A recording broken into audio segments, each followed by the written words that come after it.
दरम्यान राज ठाकरे यांच्यावर सातत्यानं ते भूमिका बदलतात, वेगवेगळ्या राजकीय भूमिका घेतात असा आरोप होतो आणि याच आरोपांवरून आज राज ठाकरे यांनी स्पष्टीकरण दिले।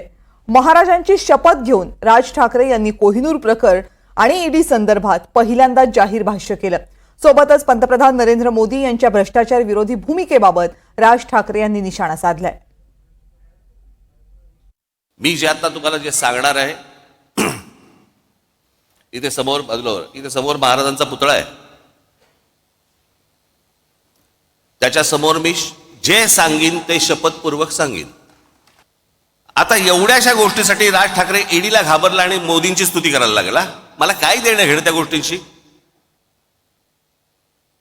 माझ्या डोक्यावरती तलवारी घेऊन नाही मी फिरत। 6 दिवस अगोदर मोदी म्हणतात 70,000 कोटीचा भ्रष्टाचार केलेला ना आम्ही 8 मध्ये टाकू। आम्हाला माहित होतं की ते मंत्रिमंडळात टाकणार आहेत। आतमध्ये टाकूचा अर्थ हा होतो हे मला पहिल्यांदा कळलं। अशोक चव्हाण आदर्श घोटाळा, त्यांनी काँग्रेस पक्ष सोडायच्या आधी संसदेत आदर्श घोटाळ्यातील त्यांच्या सहभागावरून भाजपच्या खासदारांनी आरोप केले। पुढे 8 दिवसात ते भाजपमध्ये आले आणि लगेचच त्यांना राज्यसभेवरती खासदार म्हणून पाठवलं।